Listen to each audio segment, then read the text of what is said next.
اعوذ باللہ من الشیطان الرجیم بسم اللہ الرحمن الرحیم۔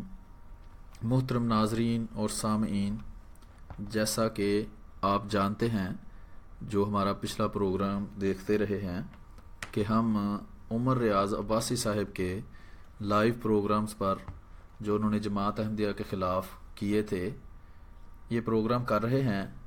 ان پروگرامز میں ہم عمر ریاض عباسی صاحب نے جو جماعت احمدیہ کے متعلق جھوٹا پراپیگنڈا کیا ہے، اس کے اوپر تبصرہ کرتے ہیں اور آپ کو حقائق سے آگاہ کرتے ہیں، آپ کو دکھاتے ہیں کہ انہوں نے کیسے غلط بیانی سے کام لیا ہے، یا تو ان کی اپنی کم علمی ہے اور طاہر القادری صاحب پر اور اس طرح کے دوسرے جماعت احمدیہ کے مخالفین پر اندھا اعتقاد ہے، جس کی وجہ سے ان کی باتوں کو انہوں نے سچ سمجھ کر آگے بغیر تحقیق کے پیش کر دیا ہے، یا پھر خود یہ دھوکے میں آئے ہوئے ہیں اور عوام کو بھی دھوکہ دینا چاہتے ہیں۔ تو پچھلے پروگرام اگر آپ تسلسل سے دیکھ رہے ہیں تو اکثر باتوں کا ہم نے ان کی جواب دے دیا ہوا ہے، اور یہ اپنی باتیں اکثر ویڈیوز میں دہراتے بھی رہتے ہیں۔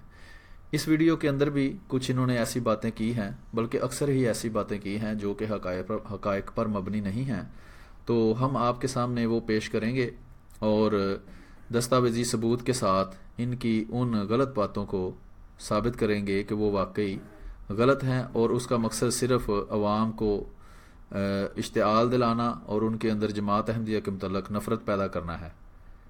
تو آئیے ان کی وہ ویڈیو جو ہے وہ دیکھتے ہیں، تو اس ویڈیو کے اندر یہ کیا کہنے کی کوشش کر رہے ہیں، پھر ساتھ ہی اس کے جوابات بھی ہم آپ کو دیتے جائیں گے۔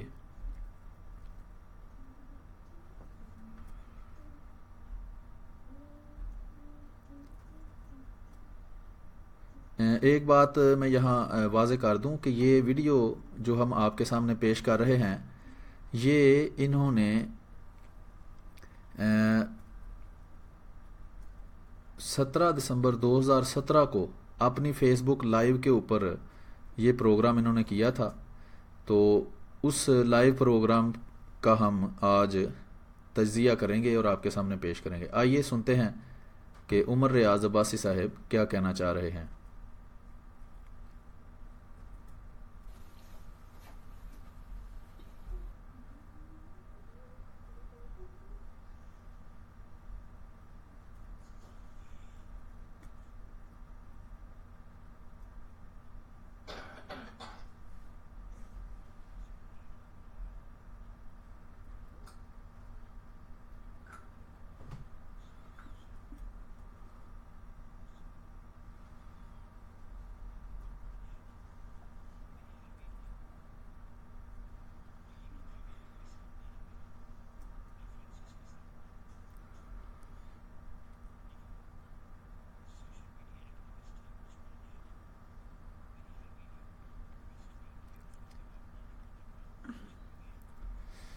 یہاں یہ عمر ریاض عباسی صاحب جو ہیں وہ ہمارے پیج کا ہی ذکر کر رہے ہیں دوبارہ۔ وہ پیج جو ہم نے بنایا ہوا ہے ahmadimuslim.da کے نام سے، جس پر آپ یہ لائیو ویڈیو آج دیکھ رہے ہیں،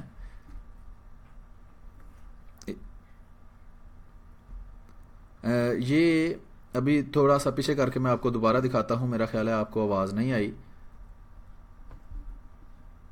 قادیانی وہ میری ہر ویڈیو کو ٹویسٹ کر کے اس کا جواب دینے کی ناکام کوشش کر رہے ہیں۔ آج تک میرے کسی ایک حوالے کو نہ کسی نے رد کیا، نہ مائی کا لال کر سکتا ہے۔ جی ابھی میں آپ کو دکھاؤں گا کہ یہ اس پیج کی بات کر رہے ہیں عمر ریاض عباسی صاحب۔ اس پیج کے اوپر ہم عمر ریاض عباسی صاحب کی پچھلی ویڈیوز کا جو بھی یہ کرتے رہے ہیں اس کا جواب دیتے رہے ہیں۔ یہ آپ یہاں دیکھ سکتے ہیں، یہ عمر ریاض عباسی صاحب کی مختلف ویڈیوز ہیں، کافی ساری ویڈیوز کا ہم جواب دے چکے ہیں، اور یہی اسی کے بارے میں یہ کہہ رہے ہیں کہ ہم ان کا رد کرتے رہتے ہیں۔ ان کی تقریباً ہر ویڈیو کا ہم جواب بنا چکے ہیں، آج بھی انہی کی ویڈیو کا ہم جواب بنا رہے ہیں۔ تو ان میں اگر آپ پرانی ویڈیوز دیکھ رہے ہیں ساتھ ساتھ، یا ابھی بھی آپ دیکھیں تو آپ کو پتہ چل جائے گا کہ ان کے ہر سوال کا جواب دیا گیا ہے، ان کی ہر بات کو جھوٹا اور غلط اور پراپیگنڈا ثابت کیا گیا ہے، لیکن انہوں نے ہمارے کسی بھی اعتراض کو رد نہیں کیا، اور نہ ہی جو ہمارے مطالبات تھے کہ ہمیں ان جو جھوٹے الزامات انہوں نے لگائے ہیں ان کا دستاویزی ثبوت دیں، کسی بھی چیز کا انہوں نے دستاویزی ثبوت فراہم کیا ہے۔ تو آئیے دیکھتے ہیں آگے عمر ریاض عباسی صاحب کیا کہتے ہیں۔ یہ ایک پروپیگیشن ہے ان کی، وہ بے شک کرتے رہیں، وہ کرتے رہیں۔ ہمارا کام ہے حقائق سے پردہ اٹھا کر اس امت کو، اس قوم کو، نوجوانوں کو اصل حقیقت۔ جی یہ اصل حقیقت بیان نہیں آپ کرتے، آپ بالکل جھوٹ بولتے ہیں، سفید جھوٹ بولتے ہیں، اور جھوٹے گواہوں کے اوپر اپنی بنیاد آپ رکھتے ہیں، اور حضرت مسیح موعود علیہ الصلوۃ والسلام کی کتاب کا بھی اگر حوالہ دیتے ہیں تو اس کے بارے میں بھی سری جھوٹ سے کام لیتے ہیں، جیسا کہ ہم پچھلی ویڈیوز کے اندر یہ ثابت کر کے آئے ہیں۔ تو آگے دیکھتے ہیں جی۔ بتانا اور مرزائیت اور قادیانیت کے شر سے، اس کے خطرات۔ جی احمدیت تو بالکل شر نہیں ہے، لیکن یہ مولوی جو ہیں یہی اصل شر ہیں، جس کی وجہ سے پاکستان کی ترقی جو ہے اس کو سخت نقصان پہنچ رہا ہے۔ یہ ایک دوسرے سے نفرت کرنا سکھاتے ہیں، کبھی شیعوں کے خلاف ہو جاتے ہیں، کبھی یہ سیاسی بنیادوں پر ایک دوسرے سے نفرت کرنا سکھاتے ہیں، کبھی یہ مذہبی بنیادوں پر ایک دوسرے سے نفرت کرنا سکھاتے ہیں، اور ان کے آباء و اجداد بھی یہی کرتے کرتے مر گئے ہیں۔ احمدیت جو ہے وہ تو ایک اصلاح کا نام ہے، امن کا نام۔ ہم تو امن کا پیغام دیتے ہیں، لوگوں کو حقیقی اسلام کی طرف بلاتے ہیں، حقیقی اسلام کی تعلیمات لوگوں کو بلاتے ہیں۔ ہمارا شر سے تو دور دور کا تعلق نہیں ہے، شریر تو آپ ہیں۔ آپ لوگوں کو قانون کے خلاف کھڑا کر کے ان کی جان و مال کو نقصان کرواتے ہیں، اور خود آرام سے پیچھے بیٹھ کر جو ہے وہ مزے اڑاتے ہیں۔ سے آگاہ کرنا، جو سیل آف پروفٹ یا فائنلٹی آف پروفٹ ہوڈ ہے، جو عقیدہ ختم نبوت اور رسالت ہے، اس پہ اس دور میں جتنی بھی ٹیکنیکس ہیں ان کے ذریعے، لیٹسٹ ٹولز کو یوز کر کے، ڈیوائسز کو، سوشل میڈیا کو، اس پہ ہمیں کام کرنے کی ضرورت ہے، تاکہ سوشل میڈیا کے ذریعے پوری دنیا میں عقیدہ ختم نبوت کے حوالے سے جو ہے وہ اس کا میسج جو ہے وہ قوم تک، عالم اسلام تک پہنچے۔ تو میں ہسٹورک فیکٹس میں بات کروں گا، ہم گالی نہیں دیتے۔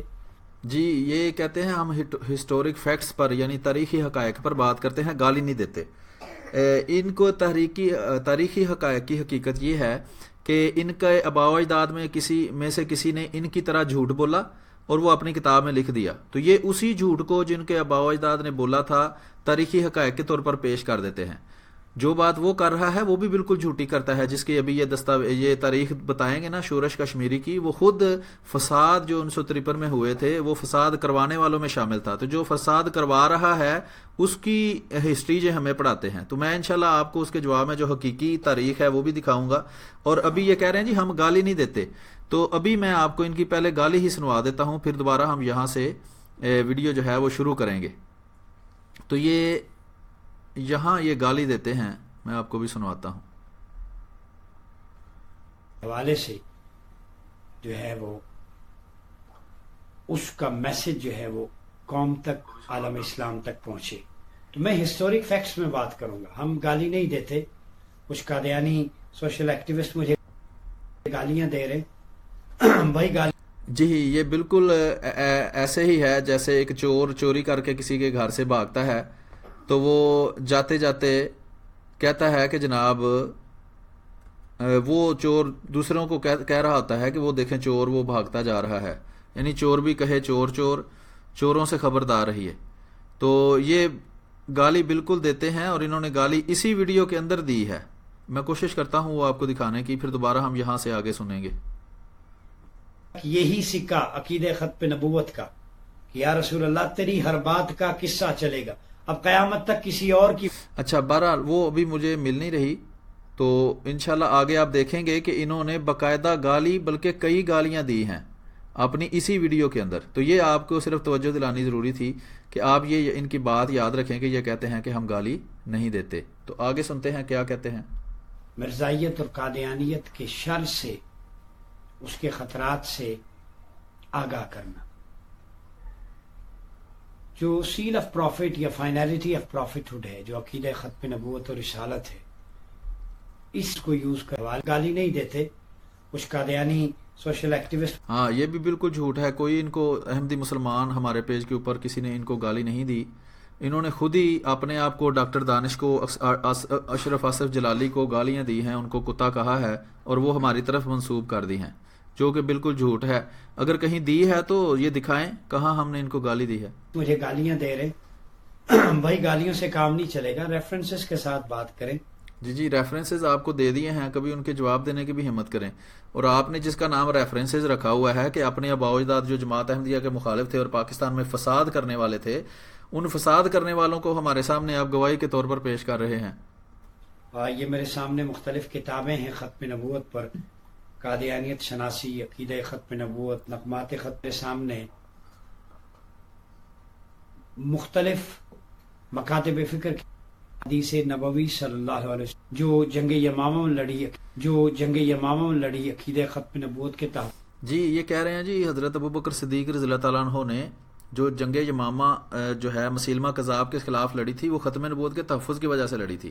ان کو پہلے بھی اس بات کا جواب دیا جا چکا ہے کہ وہ جنگ صرف اس لیے ہوئی تھی کہ مسیلمہ کذاب نے فوج بنا لی تھی اور اسلامی حکومت جو مدینہ میں قائم تھی اس کے خلاف بغاوت کر دی تھی، سوائے اس کے کوئی اور وجہ نہیں ہے۔ اگر اس کی نبوت اس کے خلاف جنگ کی وجہ ہوتی تو وہ نبی کریم صلی اللہ علیہ وسلم کے زمانہ میں ہی اس نے جو ہے وہ نبوت کا دعویٰ کر دیا تھا، تو شریعت رسول اللہ صلی اللہ علیہ وسلم پر اتری ہے، انہوں نے کیوں اس کے خلاف جو ہے وہ جنگ کا اعلان نہیں کیا؟ جب نبی کریم صلی اللہ علیہ وسلم کی وفات ہوئی ہے تو نبی کریم صلی اللہ علیہ وسلم نے ایک لشکر رومیوں کی سرحد کی طرف بھیجا تھا، مسلمہ کذاب سے لڑائی کرنے کے لیے تو کوئی وفد نہیں بھیجا تھا۔ اس لیے اس جنگ کا ختم نبوت سے یا نبوت کے دعوے سے دور دور کا کوئی تعلق نہیں ہے، یہ جھوٹی تاریخ بیان کرتے ہیں۔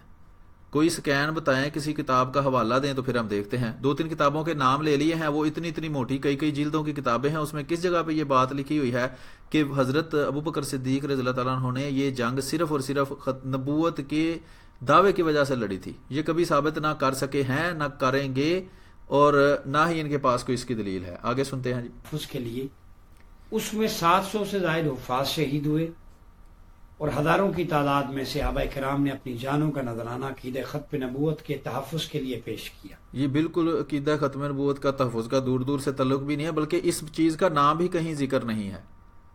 وہ اس لیے زیادہ لوگ اس میں شامل ہوئے اور شہید ہوئے کہ مسلمہ کذاب کے پاس بہت بڑا لشکر تھا، اسی وجہ سے بدری صحابہ کو بھی وہاں بھیجنا پڑا اور دوسرے بچوں کو بھی، اور اس طرح بچوں کو تو نہیں بھیجا گیا، یعنی کہ ینگ جو تھے ان کو بھی بھیجنا پڑا، یعنی زیادہ سے زیادہ لوگوں کو اس میں بھیجنا پڑا۔ اور چونکہ اس کی فوج بہت بڑی تھی، اس کو شکست دینے کے لیے بہت زیادہ لوگوں نے اپنی قربانی بھی دی ہے۔ تو وہ صرف ایک سیاسی جنگ تھی، جہاد بھی اس کو کہیں تو وہ صرف اس لیے تھی کہ وہ بغاوت اس نے کی تھی اور فوجی لشکر کشی وہ مدینہ کی حکومت پر کرنا چاہتا تھا۔ اس کا نبوت سے دعوے کا کوئی تعلق نہیں ہے۔ اس کے علاوہ پورے عرب کے اندر لوگوں سے جنگیں لڑی گئی ہیں، اور ان سب کی وجہ بھی یہی تھی کہ وہ مرتد ہو گئے تھے، اور مرتد ہونے کے بعد انہوں نے جو ریاست قائم تھی اس کے خلاف بغاوت کا اعلان کر دیا تھا۔ اس کے علاوہ اس کی کوئی وجہ جو ہے وہ تاریخ میں نہیں لکھی ہوئی۔ یہ نبوت، ختم نبوت، یہ اپنے پاس سے ساری تاریخ انہوں نے گھڑی ہوئی ہے، ان کے سارے دعوے اسی طرح کے ہیں۔ اگر کوئی ہے تو ہمیں اس کتاب کا معین صفحہ بتائیں، کتاب کا نام بتائیں، ہمیں سکائن دکھائیں۔ کتاب آپ کے پیچھے جو الماری میں کتابیں پڑھی ہیں یہ صرف تصویر کھنچانے کے لیے یا دیکھنے کے لیے ہی رکھی ہوئی ہیں، کتاب کوئی پکڑے نہ، اس میں سے ہمیں دکھائیں جی یہ اس جگہ پہ، یہ اس لائن پہ، اس صفحے پر یہ بات لکھی ہوئی ہے۔ وہ ہے ہی نہیں، اس لیے دکھاتے بھی نہیں۔ یہ تاریخ بتا رہا ہوں جی، تاریخ بتا رہا ہوں اپنے پاس سے گھڑ گھڑ کے۔ نئی تاریخ اگر کسی کے پاس ہے تو اس کا میرے پاس کوئی حل نہیں۔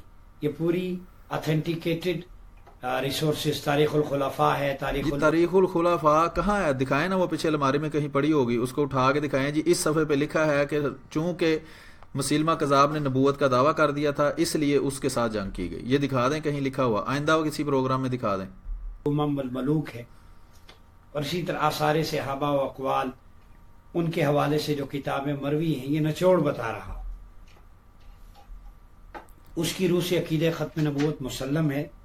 آج ہم جہاں سے شروع کریں گے، میں اس شعر کے ساتھ شروع، یہ کچھ لوگ کالز کر رہے ہیں۔ اب یہ کوئی تقریباً 10 منٹ فضول مطلب کہ ایسے مطلب غیر متعلق گفتگو کریں گے، تو اس کا ہمارے اس پروگرام کے ساتھ کوئی تعلق نہیں ہے۔ اس لیے میں جہاں سے دوبارہ ہمارا ذکر شروع ہوتا ہے اور ختم نبوت کے متعلق یہ بات کرنا شروع کرتے ہیں عمر اعظم عباسی صاحب، وہاں سے میں یہ آگے کر کے تو آپ کو دکھاتا ہوں تاکہ ہم اپنی متعلقہ بات پر رہیں، کیونکہ یہ 50 منٹ کا پروگرام ہے اور ہم کوشش کریں گے آدھے گھنٹے میں اپنے پروگرام کو ختم کرنے کی۔ تو یہاں سے ہم آگے سنتے ہیں سے بھی، معرفت کے اعتبار سے بھی کل بھی زندہ تھی، آج اس سے بڑھ کے زندہ ہے، اس لیے کہ بل الآخرۃ خیر لک من الاولی۔ اے حبیب، گزرنے والا ہر لمحہ، آنے والا ہر لمحہ گزرے ہوئے لمحے سے بہتر ہوتا جا رہا۔ تو جو لوگ یہ سمجھتے ہیں کہ حضور موجود نہیں ہے معاذ اللہ، وہ منکر ہیں عقیدہ ختم نبوت۔ جی یہ بہت اہم بات ہے، اس کو دوست نوٹ کر لیں۔ یہ عمر عباسی صاحب یہ دعویٰ کر رہے ہیں کہ نبی کریم صلی اللہ علیہ وآلہ وسلم کے بارے میں بریلوی رضاخانی جو فرقہ ہے، جو مسلمان ہونا کا دعویٰ کرتے ہیں، ان کا یہ عقیدہ ہے کہ رسول اللہ صلی اللہ علیہ وآلہ وسلم ہر جگہ پہ موجود ہیں اور ہر بندے کو دیکھ رہے ہیں اور سب کچھ جانتے ہیں۔ اس کو کہتے ہیں حاضر ناظر کا عقیدہ۔ یہ اگر آپ انٹرنیٹ پہ لکھیں گے تو آپ کو اس کی تفصیل مل جائے گی۔ اب یہ جو عمر عباسی صاحب ہیں یہ بھی رضاخانی بریلوی ہیں، تو یہ اب انہوں نے دعویٰ کیا ہے کہ جو بندہ اس بات کا منکر ہے نا، حاضر ناظر کے عقیدے کا، وہ بھی ختم نبوت کا منکر ہے۔ اب یہ بڑی اہم بات انہوں نے کی ہے، میں پہلے دوبارہ سنواتا ہوں پھر بتاتا ہوں کہ اس کا منکر کون کون ہے۔ ہر لمحہ، آنے والا ہر لمحہ گزرے ہوئے لمحے سے بہتر ہوتا جا رہا۔ تو جو لوگ یہ سمجھتے ہیں کہ حضور موجود نہیں ہے معاذ اللہ، وہ منکر ہیں عقیدہ ختم نبوت۔ جی یہ طالب جا کے انہوں نے کہا ہے کہ جو یہ مانتے ہیں کہ رسول اللہ صلی اللہ علیہ وسلم ہر جگہ پہ موجود نہیں ہے، وہ منکر ہیں ختم نبوت کے۔ اب نہ وہابی مانتے ہیں کہ رسول اللہ صلی اللہ علیہ وسلم ہر جگہ پہ موجود ہیں، نہ ہی دیوبندی مانتے ہیں کہ رسول اللہ صلی اللہ علیہ وسلم ہر جگہ پہ موجود ہیں۔ شیعہ شاید یہ عقیدہ رکھتے ہیں، شیعوں کو یہ ویسے ہی کافر کہتے ہیں، ان کے امام نے بلکہ ویسے سب کو کافر کہا ہوا ہے، لیکن یہ عمر عباسی صاحب اسی پروگرام میں دوسرے پروگراموں میں باقیوں کو مسلمان کہتے ہیں، دیوبندی وہابی شیعہ صاحب کو مسلمان کہتے ہیں، لیکن ابھی یہ کیا اقرار کر رہے ہیں کہ جو بندہ حاضر ناظر کے عقیدے کو نہیں مانتا وہ ختم نبوت کا منکر ہے۔ تو پس یہ جو ہیں عمر عباسی صاحب کے مطابق نہ وہابی مسلمان رہے اور نہ ہی دیوبندی مسلمان رہے، یعنی یہ عرب جتنی بھی اسٹیٹ ہیں، سعودی عرب اور ساتھ جو یو اے کی اسٹیٹس ہیں، یونائٹڈ عرب ایمریٹس ہیں، وہ سارے کے سارے کافر ہو گئے، ٹھیک ہے جی۔ اور دیوبندی جو نارڈرن ایریاز ہیں پاکستان کا، جو صوبہ سرحدی یا NWFP ہے، وہ بھی سارے تقریباً دیوبندی ہیں۔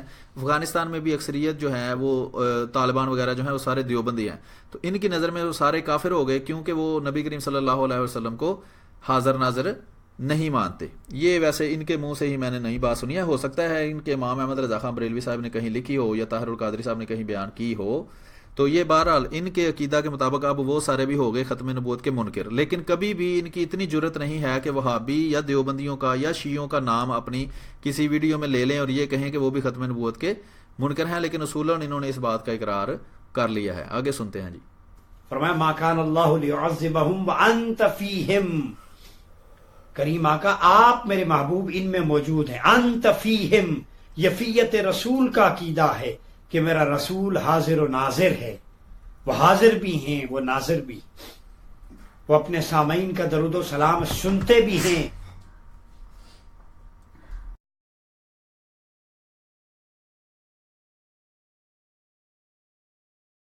یہ آپ نے سن لیا ہے کہ یہ کہہ رہے ہیں جی عقیدہ ہے ہمارا کہ رسول اللہ صلی اللہ علیہ وسلم آج بھی زندہ موجود ہیں، حالانکہ وہ جو انت فیہم والی آیت انہوں نے پڑھی ہے یہی یہ کرتے ہیں، اسی کو قرآن کی تحریف کہتے ہیں۔ یہ ان کے اپنے عقائد اسی طرح کے ہیں کہ قرآن کی آیت میں کچھ لکھا ہوگا اور اس کا مطلب جو مرضی اپنے پاس سے بنا لیں گے۔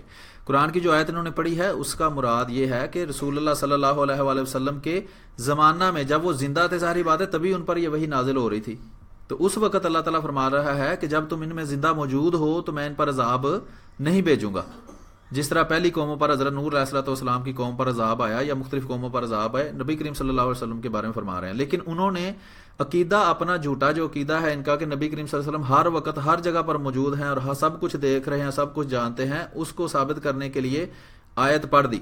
اب قرآن میں آیت کچھ کہہ رہی ہے، عقیدہ ان کا کچھ اور ہے، لیکن اپنے اس غلط عقیدے کو اس آیت سے یہ ثابت کرنے کی کوشش کر رہے ہیں۔ بہرحال یہ ہمارا مضمون نہیں ہے، یہ بریلویوں کے بے شمار عقائد جو ہیں ان کا اسلام سے دور دور کا کوئی تعلق نہیں ہے۔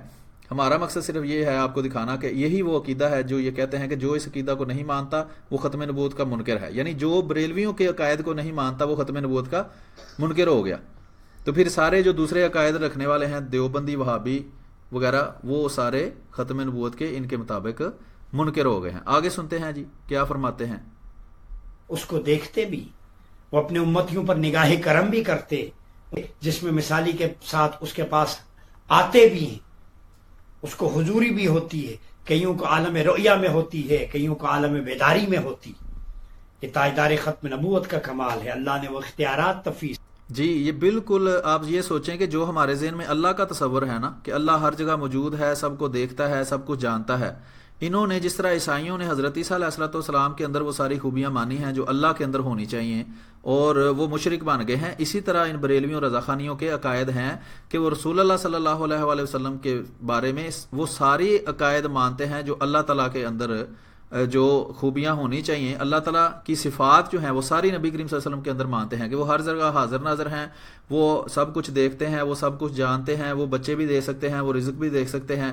یہ کہتے ہیں کہ اللہ تعالیٰ نے جس طرح یہ سمجھے کہ کوئی یہ کہے کہ اللہ نے اپنی خدائی نبی کریم صلی اللہ علیہ وسلم کو دے دی ہے، سارا کچھ وہی کرتے ہیں، جنت میں فیصلے بھی انہوں نے کرنے ہیں، دوزخ میں بھی انہوں نے بھیجنا ہے، ہمیں رزق بھی وہی دیتے ہیں، سب کچھ وہی دیتے ہیں نبی کریم صلی اللہ علیہ وسلم۔ تو اس سے صاف پتہ چلتا ہے کہ یہ مشرک ہیں اور ان کے عقائد مشرکانہ ہیں، اور یہ خدا تعالیٰ کی صفات نبی کریم صلی اللہ علیہ وآلہ وسلم کو دے دیتے ہیں۔ اللہ کے قرآن مجید میں اللہ تعالیٰ نے واضح فرمایا ہے کہ رسول اللہ صلی اللہ علیہ وسلم اللہ کے نبی ہیں اور ان کے پاس اختیارات صرف اس قدر ہی ہیں کہ وہ اللہ تعالیٰ کی وحی کو لوگوں تک پہنچائیں اور اپنے کردار کے ذریعے لوگوں کو جو ہے اللہ تعالیٰ کے رستے کی طرف بلائیں۔ لیکن انہوں نے اللہ تعالیٰ کے اس پیغام کو چھوڑ دیا، رسول اللہ صلی اللہ علیہ وسلم کی اس بات کی اہمیت کو چھوڑ دیا کہ وہ اللہ کے ایک نبی ہیں اور اللہ کا پیغام کو ہی لے کر آئے ہیں، اس پیغام کو پس پش ڈال کر انہی کو خدا بنا کر تو ساری صفات جو ہیں ان میں ماننا شروع ہو گئے۔ تو آگے ہم دیکھتے ہیں، یہ تھوڑی سی آگے میں اس کو کروں گا جہاں سے یہ دوبارہ ختم نبوت کے اوپر یا ہمارے عقائد کے متعلق گفتگو کرنا شروع کرتے ہیں، وہاں سے ہم سنتے ہیں۔ آئیے دیکھتے ہیں کیا کہتے ہیں۔ کو بڑی لطیف نقطے کی بات میں، قادیانی مر تو سکتا ہے، اس دلیل کا جواب اس کے پاس نہیں۔ جی جی، جو غیر منطقی چیز ہوگی نا اس کا ہم کیا آپ کو جواب دیں، جس کا نہ سر ہوگا نہ پاؤں ہوگا، اس کا جواب جو ہے وہ تو آپ کے سوال کے اندر ہی موجود ہے۔ آپ کہیں جی چونکہ رات کو جو ہے وہ سورج نہیں نکلتا اس لیے نبی کریم صلی اللہ علیہ وسلم آخری نبی ہیں، تو اس کا اب کیا آپ کو کوئی جواب دے؟ ہم کہتے ہیں چونکہ صبح کو چاند نہیں نکلتا اس لیے نبی کریم صلی اللہ علیہ وسلم کے بعد بھی نبی آ سکتا ہے، تو اس کا آپ جواب دے دیں۔ تو جس طرح کی آپ کی دلیل ہے اسی طرح کا آپ کو جواب دے دیا جائے گا۔ سنیں جی دلیل کیا ہے ختم نبوت کی۔ 5 نمبر وہ ایک مثال ہے، وہ کہتا ہے کہ اس زلف پہ پھبتی شب دیجور کی سوجی، اندھے کو اندھیرے میں بہت دور کی سوجی۔ اب وہ سوجی کیا ہے وہ ذرا سنیں۔ نمازیں انبیاء کی یاد ہے، نماز فجر آدم علیہ السلام کی یاد ہے، ادا ہے، ظہر کی نماز سیدنا ابراہیم علیہ السلام کی ادا ہے، عصر کی نماز سیدنا عزیر علیہ السلام کی، مغرب کی داؤد علیہ السلام، اور نماز عشاء من اول صلی صلاۃ العشاء نبینا محمد صلی اللہ علیہ وسلم، حدیث کے الفاظ۔ جی حدیث کے الفاظ جب پڑھے نا تو ساتھ اس کا ماخذ بھی بتایا کریں کہ وہ کہاں سے آپ نے حدیث لی ہے، بخاری کی ہے، مسلم کی ہے، کون سے باب میں ہے، کون سی کتاب میں ہے، حدیث نمبر کیا ہے، اس کا بھی بتایا کریں تاکہ آپ جس کو حدیث کہتے ہیں، بریلوی جو ہیں وہ تو جھوٹے قصوں کو بھی حدیث کہہ دیتے ہیں، ان کے اکثر عقائد کی بنیاد جو ہے وہ اسی طرح کے قصے کہانیوں پر بھی رکھ دیتے ہیں۔ یہ بنیاد یہ کہتے ہیں جی رسول اللہ صلی اللہ علیہ وآلہ وسلم ایک وقت میں زیادہ جگہ پر حاضر ہو سکتے ہیں۔ اب احمد رضا خان بریلوی صاحب نے سے کسی نے دلیل پوچھی کہ اس کی دلیل کیا ہے، کیسے اس کو حاضر کہتے ہیں؟ جب کرشن جو ہے وہ ایک وقت میں مختلف جگہ پہ حاضر ہو سکتا ہے تو رسول اللہ صلی اللہ علیہ وآلہ وسلم کیوں نہیں ہو سکتے؟ یعنی کہ ایک عقیدے کی بنیاد ایک دوسرے غلط چیز پر رکھ دی۔ یہ بات آپ کے لیے بہت اہم ہے سمجھنی کہ دلیل ہمیشہ وہ چیز ہوتی ہے جو خود ثابت ہو، جو چیز خود ثابت نہ ہو وہ دعویٰ ہوتا ہے، اور دلیل دعویٰ نہیں ہو سکتی، دعویٰ دلیل نہیں ہو سکتی۔ دعویٰ وہ چیز ہوتا ہے جو غیر ثابت ہو، اور دلیل کے طور پر ہمیشہ وہ چیز پیش کرنی چاہیے جو خود ثابت ہو۔ اس لیے آئندہ سے یہ درخواست ہے کہ جب بھی آپ کوئی ریفرنس دیں تو ساتھ پورا ریفرنس دیا کریں تاکہ آپ کی بات کی مزید تحقیق کی جا سکے۔ اب یہ حدیث ویسے تو ڈھونڈنے کو مل ہی جائے گی لیکن آپ اس بات کا خیال رکھیں۔ آگے سنتے ہیں جی دلیل کیا بنائی ہے۔ جس نے سب سے پہلے آخری نماز عشاء کی ادا کی وہ آپ کے ہمارے آخری نبی اور رسول تاجدار ختم نبوت سیدنا محمد صلی اللہ علیہ وسلم۔ اب سوال پیدا ہوتا ہے حضور کی ادا فجر کی نماز بھی ہو سکتی تھی، ظہر کی بھی ہو سکتی تھی، عصر کی بھی، مغرب کی بھی، عشاء کی کیوں؟ 5 نمازیں۔ مجھے کوئی بھی شخص بتائے کسی بھی اسکول آف تھاٹ کا، کیا قیامت تک یہ 5 نمازیں فرض ہیں، کوئی چھٹی نماز بھی آ سکتی ہے؟ ہر کوئی کہے گا نہیں، شریعت محمدی مکمل ہے، اس میں 5 نمازیں فرض ہیں قیامت تک، بس یہی 5 ہیں، اور یہ بھی معراج کا تحفہ ہے کریم آقا، 40 سے 5 تک آئے تو یہ آخری نماز۔ اچھا، یہ کہہ رہے ہیں 40 سے 5 تک آئے، یہ میرا خیال ہے پتہ نہیں کون سے اسکول میں یہ پڑھے ہیں، یہ کہتے ہیں میں نے 10 نظامی پتہ نہیں 8 سال یا 10 سال پڑھا ہوا ہے، تو یہ 40 نمازیں فرض ہوئی تھیں جس سے پھر 5 رہ گئی تھیں۔ ہاں جی، یہ سب کو تو پتہ ہی ہوگا کہ کتنی فرض ہوئی تھیں۔ حضور نے کیوں ادا کی، کریم آقا کی ادا عشاء کی نماز کیوں بنی؟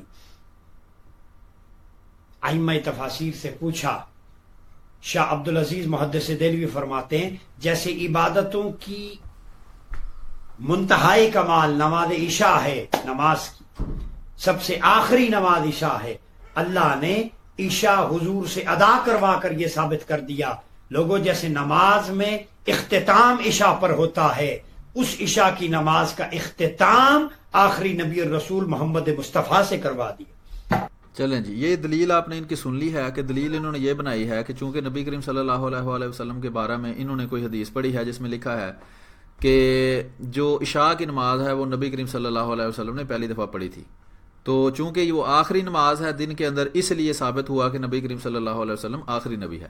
اب اس کے بارے میں کچھ سوال ہیں، اس کا جواب آپ اگلی ویڈیو میں ضرور دیجیے گا۔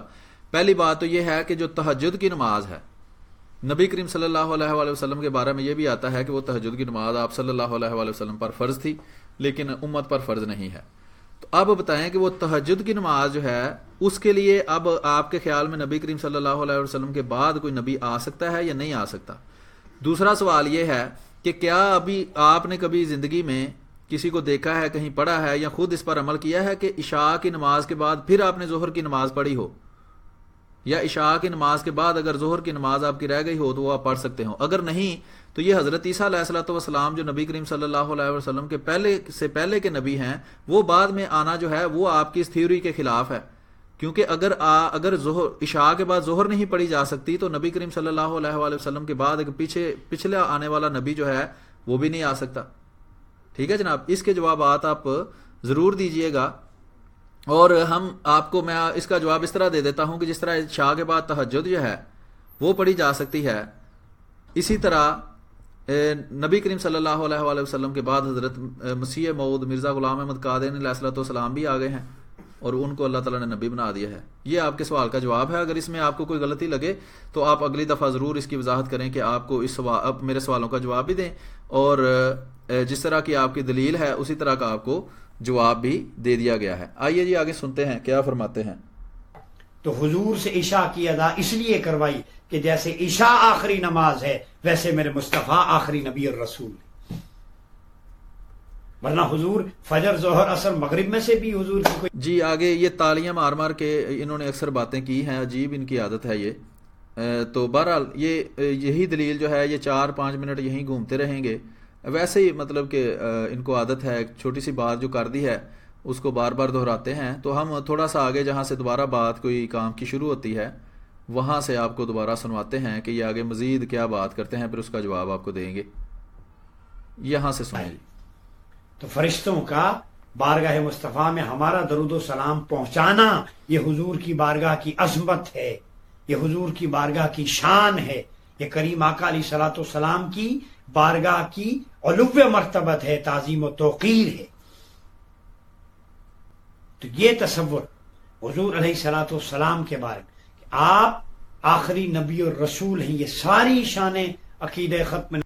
جی ساری شانیں جو ہیں کہ نبی کریم صلی اللہ علیہ وآلہ وسلم جو ہیں ان کی بارگاہ میں درود پیش ہوتا ہے، اس سے ثابت ہو گیا کہ وہ آخری نبی ہیں۔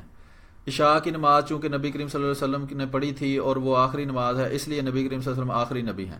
تو اسی طرح کے جناب ان کے غیر پختہ اور بچگانہ دلائل ہیں، کوئی قرآن کوئی حدیث پیش نہیں کی۔ جو ایک آدھی حدیث انہوں نے ڈاکٹر طاہر القادری صاحب کی کتاب سے پڑھ کے جو انہوں نے دوسری کتابوں سے چوری کی ہوئی ہیں دلائل وہ دی ہے، اس کا میں آپ کو ابھی جو ہے وہ جواب دیتا ہوں۔ یہ اس طرح کے ان کے دلائل تو میں تو پہلے ہی عرض کر رہا ہوں کہ ان کے دلائل ایسے ہی ہیں کہ چونکہ جو ہے وہ جہاز آسمان پہ اڑتا ہے تو اس لیے پانی جو ہے وہ ٹوٹی سے آنا چاہیے، تو اس طرح کے ان کے دلائل ہیں۔ تو آگے سنتے ہیں جی کیا فرماتے ہیں. نبوت پر دلالت کرتی، عقیدہ ختم الرسالت پر دلالت کرتی. اور پھر فرمایا کہ میری مثال کریم آقا نے حدیث کی کتابیں بھری پڑی ایسی ہے کہ کسی نے کوئی مکان بنایا پورا اور اس میں ایک اینٹ چھوڑ دی رکھنا.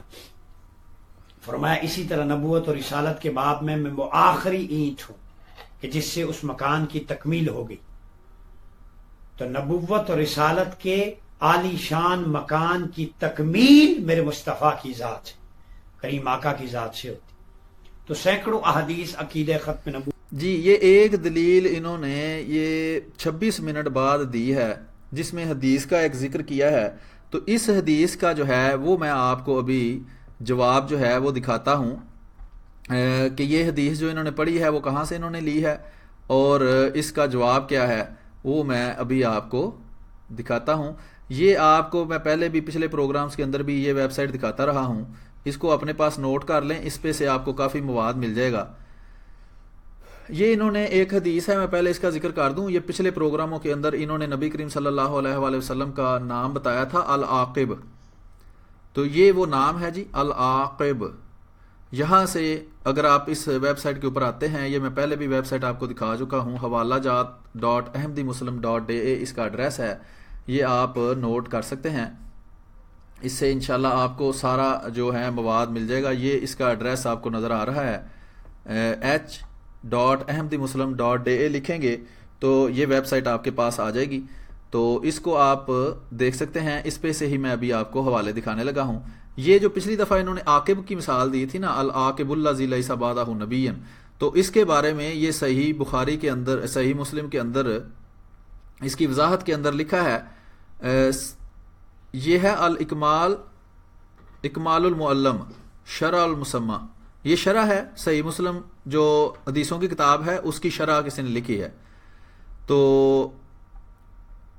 یہ ان کا نام لکھا ہوا ہے سارا، ان علامہ صاحب کا جنہوں نے یہ اس کی شرح لکھی ہے. اکمال الاکمال اس کا نام ہے. تو اس یہاں انہوں نے یہ عربی کے اندر ساری عبارت لکھی ہوئی ہے. اس کے اندر انہوں نے وضاحت یہ کی ہے کہ عاقب جو ہے اس کے آگے جو لکھا ہے، عاقب نبی کریم صلی اللہ علیہ وسلم کا نام تھا، لیکن یہ جو آگے ہے نا الذی لیس بعدہ نبی، یہ رسول اللہ صلی اللہ علیہ وسلم کے الفاظ نہیں ہیں. یہ جو عاقب الذی کے آگے الفاظ ہیں نا، یہ دیکھیں یہ حدیث لکھی ہوئی ہے کتاب الفضائل والشمائل باب اسماء النبی، نبی کریم صلی اللہ علیہ وسلم انبیاء کے ناموں کے بارے میں حدیث ہے. اس کے اندر یہ اگر آپ دیکھ سکیں لکھا ہے وانا العاقب والعاقب الذی لیس بعدہ نبی. ٹھیک ہے جی. تو اس میں فرمایا ہے، لکھنے والے نے لکھا ہے، یہ تشریح ہے اس کے نیچے اس نے کی ہوئی ہے، جس نے اس کی شرح لکھی ہے کہ وَأَنَا الْعَاقِبُ وَالْعَاقِبُ الَّذِي لَيْسَ بَعْدَهُ نَبِيٌّ الظَّاهِرُ أَنْ هَذَا تَفْسِيرٌ لِلصَّحَابِي أَوْ مِنْ بَعْدِهِ، کہ یہ جو تفسیر آگے لکھی ہے نا کہ العاقب الذی لیس بعدہ نبی، یہ رسول اللہ صلی اللہ علیہ وسلم کے الفاظ نہیں ہیں، اور حجت صرف رسول اللہ صلی اللہ علیہ وسلم کے الفاظ ہو سکتے ہیں. یہ کسی صحابی کا یا ان کے بعد کسی مزید لکھنے والے نے اس تفسیر کو آگے لکھ دیا ہے کہ عاقب وہ ہوتا ہے جس کے بعد کوئی نبی نہ ہو.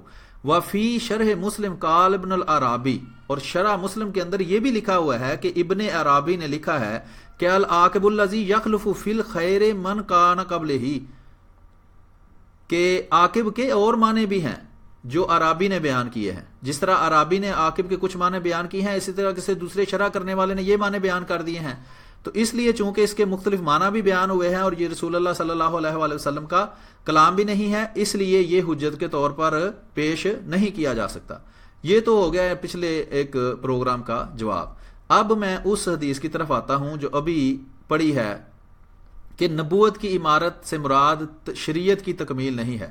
اگر آپ اس سرچ کے اندر، اگر آپ کمپیوٹر پہ ہیں یا موبائل کے اوپر ہیں، اگر آپ اردو میں یہاں عمارت لکھیں گے اور انٹر کریں گے تو آپ کے سامنے یہ 3-4 حدیثیں کھل جائیں گی، جس میں میں یہاں آپ کو یہ کر کے دکھا دیتا ہوں. یہ دیکھیں یہاں عمارت لکھ کے انٹر کریں گے تو یہ آپ کے سامنے عمارت والی ساری حدیثیں آ جائیں گی. یہ 1 2 3 جس میں اس کا جواب دیا گیا ہے. ٹھیک ہے جی. یہ تو ہو گیا العاقب الذی والا، یہ ختم کر دیتے ہیں. یہ دیکھیں فتح الباری ہے، احمد ابن ابن حجر یہ بہت مشہور بزرگ گزرے ہیں، ابن حجر اسقلانی، یہ انہوں نے یہ شرح لکھی تھی صحیح بخاری کی، اس کا نام ہے فتح الباری۔ اس کے اندر وہ فرماتے ہیں، یہ اس کی تشریح ہے کہ وفی الحدیث ضرب الامثال لتقریب الافہام وفضل النبی صلی اللہ علیہ وآلہ وسلم علی سائر الانبیاء وان اللہ ختم بہ المرسلین واکمل بہ شرائع الدین۔ یہ لکھا ہوا جناب، یہ اوپر آپ کو نظر آ رہا ہوگا، یہ لکھا ہے کہ فالمراد ہنا النظر الی اکمل بالنسبت الی الشریعۃ المحمدیۃ، کہ یہ جو عمارت کی مثال دی گئی ہے کہ ایک عمارت تھی، اس عمارت میں ایک اینٹ کی جگہ باقی تھی اور اس میں جب جگہ لگ گئی ہے اور وہ اینٹ میں ہوں، تو اس سے مراد ہے رسول اللہ صلی اللہ علیہ وآلہ وسلم کی شریعت۔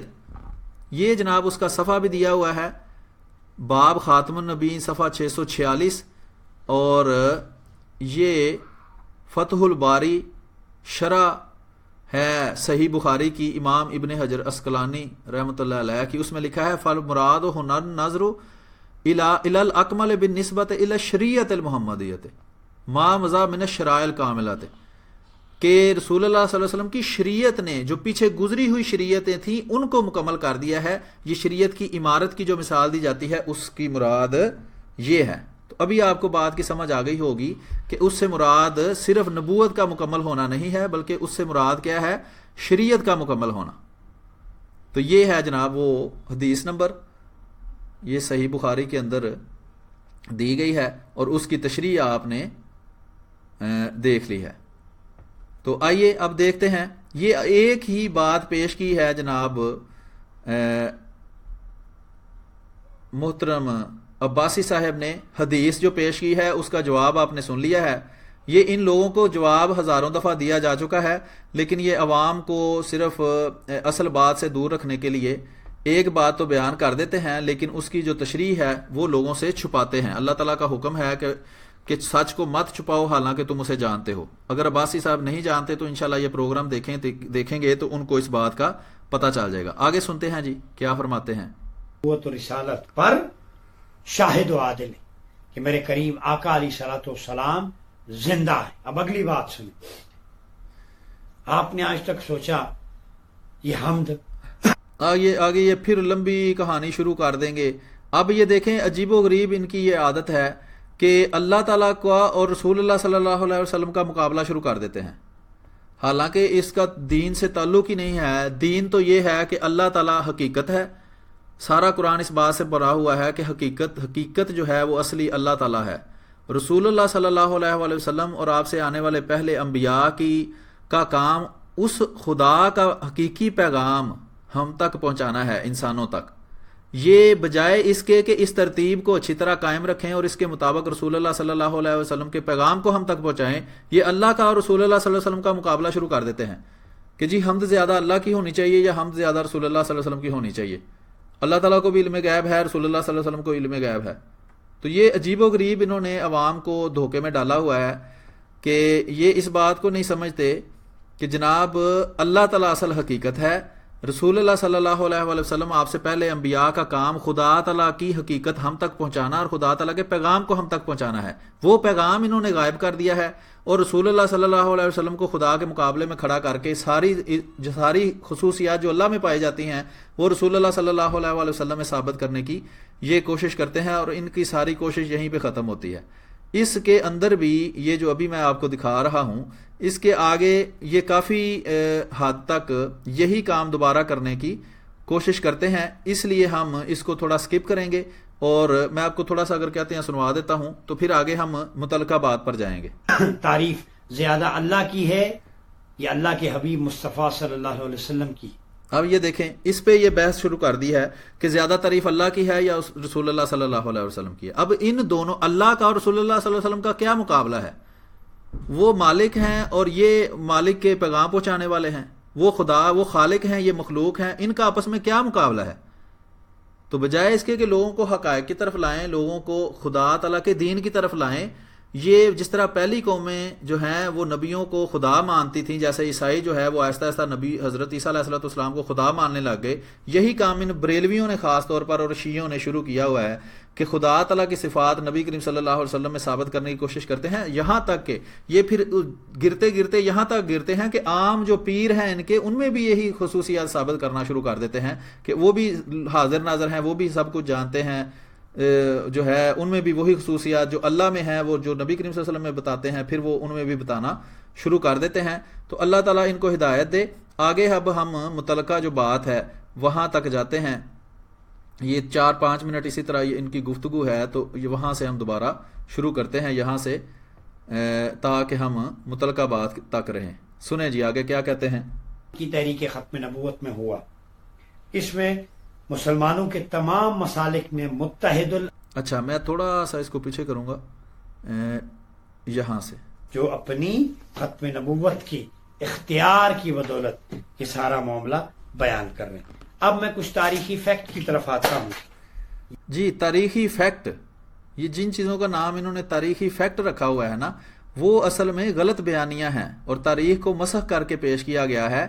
یہ دیکھیں کہ جو لوگ فساد کرنے والے تھے، یہ ان فساد کرنے والوں کو جو ہے وہ مورخ کے طور پر پیش کرتے ہیں کہ جو لوگ 1953 میں فساد پاکستان میں جو سب سے پہلے فساد ہوا جس کی وجہ سے مارشل لا لگانا پڑا، اس فساد کے بانی تھے، ان فساد کرنے والوں کو مورخ کے طور پر پیش کرتے ہیں کہ اصل حقائق یہ کہتے ہیں کہ وہ فساد کرنے والے ہمیں بتائیں گے کہ حقائق کیا تھے۔ سنیں جی کیا فرماتے ہیں۔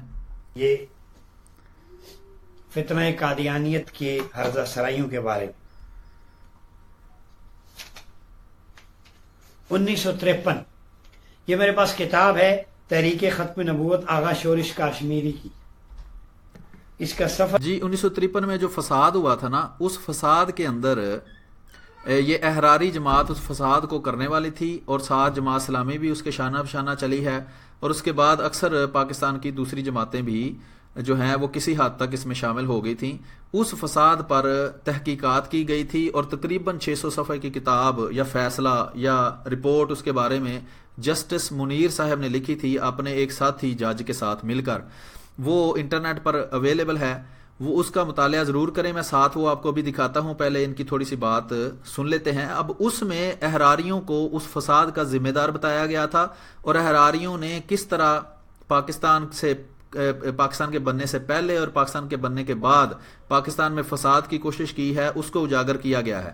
اب چونکہ احراریوں کے بارے میں بالکل ان کی اچھی صحیح تصویر لوگوں کے سامنے پیش کی گئی تھی اور ان کا جو غلط اور بالکل گھٹیا کردار تھا وہ لوگوں کے سامنے پیش کیا گیا تھا، تو اس پہ مٹی ڈالنے کے لیے یا لوگوں کی آنکھوں میں دھول جھونکنے کے لیے پھر یہ شورش کشمیری صاحب جو خود بھی احراری رہے تھے، انہوں نے یہ چھوٹی چھوٹے کتابچے لکھے تھے تاکہ اس کے اندر جو حقائق بیان کیے گئے ہیں ان کو غلط سلط کر کے مکس کر کے لوگوں کے سامنے پیش کریں۔ تو آئیے تھوڑی بات ان کی سنتے ہیں اور پھر میں آپ کو اس جو تحقیق ہے اس کے اندر سے بھی حقائق جو ہیں جو انہوں نے تحقیق کر کے ججوں نے سارے ملک کے اندر جو ہمارے ادارے تھے ان سے تحقیق کر کے اور خود مولویوں سے تحقیق کر کے جو باتیں لکھی تھیں وہ کیا تھیں وہ آپ کو میں دکھاتا ہوں۔ سنتے ہیں جی کیا کہتے ہیں۔ نمبر 131 جو مرزائی جس کے پیٹ میں مروڑے میں حوالے دے رہا ہوں وہ بک بک مت کرے، دلیل سے جواب نہیں ہوتا تو پروپیگیٹ کرتے ہیں۔ 1953 کی آپ کو پتا ہے تحریک ختم نبوت چلی تھی، لاہور میں ہزاروں مسلمان شہید ہوئے۔ جی یہ بالکل جھوٹ بول رہا ہے۔ پہلی بات تو یہ ہے کہ وہ تحریک ختم نبوت نہیں تھی، وہ ایک فساد تھا اور اس فساد کا مقصد وہ احراریوں نے فساد پیدا کیا تھا۔ احراری اور جماعت اسلامی والے پاکستان کی تخلیق کے ہی خلاف تھے۔ قائد اعظم کو کافر اعظم کہتے تھے، پاکستان کو پلیدستان کہتے تھے۔ قائد اعظم پہ کفر کا فتویٰ انہوں نے لگایا تھا، قائد اعظم کی بیوی کے بارے میں گھٹیا باتیں وہ کرتے رہے تھے، اقبال پر بھی کفر کا فتویٰ لگانے والے یہی تھے۔ پھر جب پاکستان بن گیا اور یہ لوگ کانگریسی تھے، یہ لوگ پاکستان کی بننے کے ہی خلاف تھے، کانگریس کے ساتھی تھے اور کانگریس کے ہی خیالات یہ بعد میں بھی رکھتے تھے، پہلے بھی رکھتے تھے۔ اب جب پاکستان بن گیا تو ان کو پاکستان کا وجود برداشت نہیں ہو رہا تھا اور انڈیا کے ایجنڈے کے اوپر، کانگریس کے ایجنڈے کے اوپر انہوں نے پاکستان کو ڈی سٹیبلائز کرنے کے لیے، پاکستان کی ترقی میں روڑے اٹکانے کے لیے جماعت احمدیہ کے خلاف ہنگامہ رائے کی یہ حراری جماعت وہ ہے جس نے مسلم لیگ کے خلاف سب سے پہلے، وہ مسلم لیگ جو پاکستان کو بنانے والی تھی اس کے خلاف الیکشن لڑا اور بری طرح ذلیل ہوئے. ایک بھی جگہ پر ان کا جو بندہ ہے وہ سیاست میں آنے میں یا سیٹ لینے میں کامیاب مسلم لیگ کے مقابلہ پہ نہیں ہوا.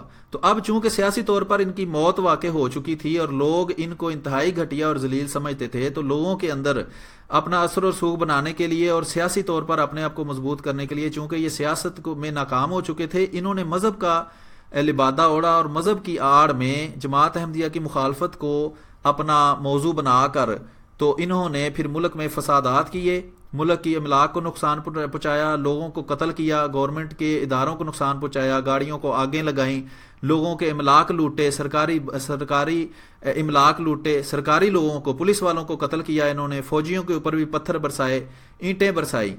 تو یہ اگر اس کو یہ تحریک ختم نبوت کہتے ہیں تو یہ تو بالکل ہی رسول اللہ صلی اللہ علیہ وآلہ وسلم کی توہین کرنے کے برابر ہے کہ ایک فساد کو جس میں جو سارے ملک میں برپا کیا گیا صرف حکومت کو گرانے کے لیے اور سیاسی طور پر اپنی جو ہے وہ ساکھ کو واپس برقرار کرنے کے لیے اس کو تحریک ختم نبوت کا نام دینا خود رسول اللہ صلی اللہ علیہ وآلہ وسلم کی توہین ہے.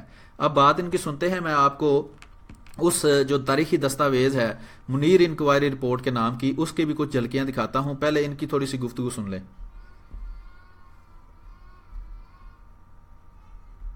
کے ہاتھوں یہ مرزائیت کے خلاف بہت بڑی تحریک تھی اور مرزائیت کی پیدائش سے لے کر کسی دور میں اتنا زبردست مظاہرہ کبھی نہ ہوا تھا. جی 1953 یہ بالکل درست ہے. اتنا بڑا فساد کبھی بھی نہیں ہوا تھا اور پاکستان سن 1947 میں جیسا کہ آپ کو پتہ ہے بنا تھا اور انہوں نے سن 1947 میں پاکستان کے بننے کے بعد ہی قائد اعظم کی وفات کے بعد 49 میں میرا خیال ہے قائد اعظم جو ہے وہ فوت ہو گئے تھے.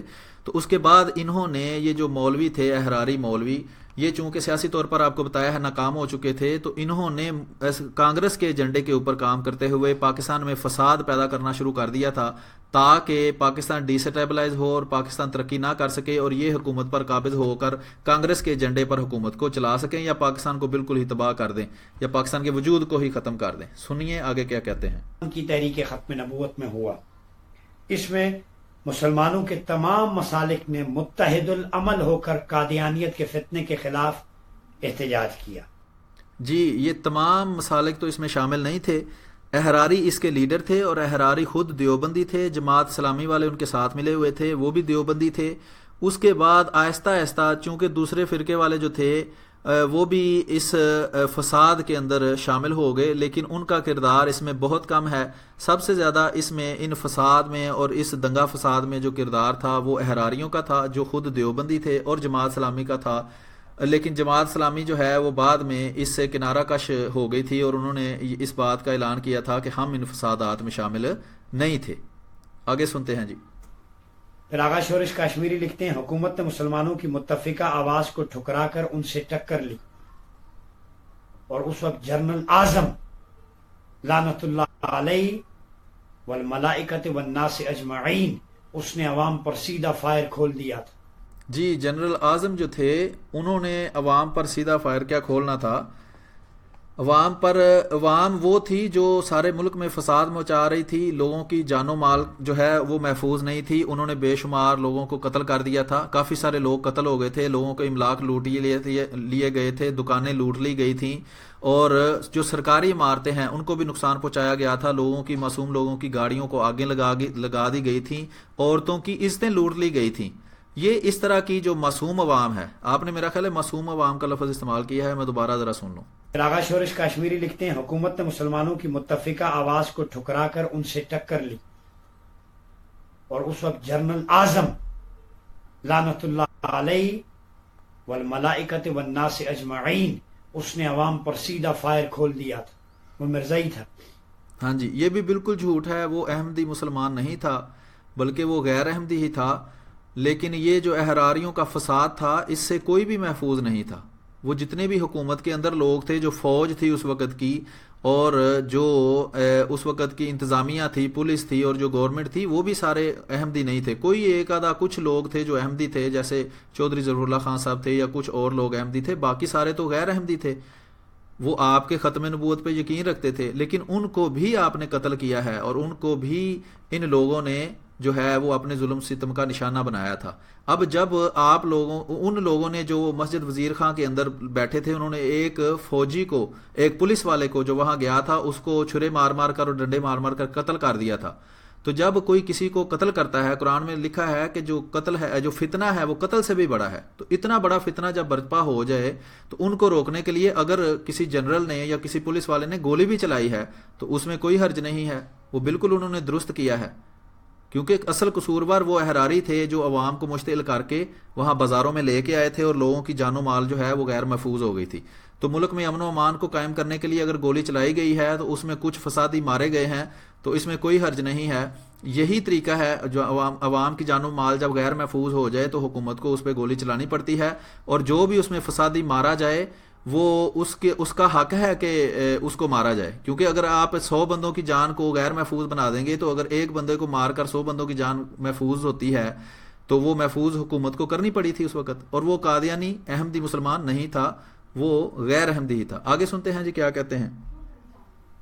پنجاب میں پولیس کا نظام جب شل ہو گیا، صوبائی سیکریٹریٹ کا عملہ حکومتی تشدد کے خلاف تحریک میں شامل ہو گیا تھا۔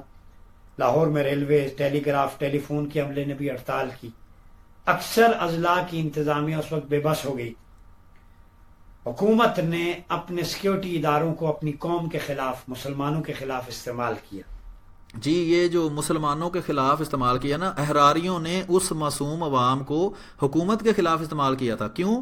کانگریس کے وہ حامی تھے اور پاکستان کے بننے کے یہ احراری اور جماعت اسلامی والے مخالف تھے۔ چونکہ پاکستان بن گیا تھا اور ترقی کی راہوں پر چل رہا تھا، یہ ان کو ہضم نہیں ہو رہا تھا، اس لیے پاکستان میں انہوں نے فسادات کروائے تاکہ حکومت جو ہے اس کی ترقی رک جائے اور پاکستان کے اندر جو ہے افراتفری پھیل جائے اور خربوں اربوں کا نقصان پاکستان کو ہوا، بجائے اس کے کہ وہ پاکستان کی ترقی میں ان کا کیا کردار تھا؟ کوئی کردار نہیں تھا۔ انہوں نے ہمیشہ پاکستان کو، آج تک جو آپ یہ یہاں کھڑے ہو کے کام کر رہے ہیں نا، یہی کام وہ کرتے رہے ہیں، وہ آپ کے آباء و اجداد تھے، اور انہوں نے یہی کام اس لیے کیا تھا تاکہ پاکستان کی ترقی رک جائے اور پاکستان میں فساد ہو، اور وہی مذہبی نفرت جو انہوں نے اس وقت جس کا بیج بویا تھا سیاست کو اپنے ہاتھوں میں لینے کے لیے یا سیاسی طور پر کامیاب ہونے کے لیے، آج تک وہی فارمولہ یہ پیر سیالوی صاحب یا خادم رضوی صاحب بھی اسی فارمولے پر عمل کر رہے ہیں، اور وہ اسی طرح پاکستان کے دشمن ہیں اور پاکستان کی ترقی میں بہت بڑی رکاوٹ ہیں۔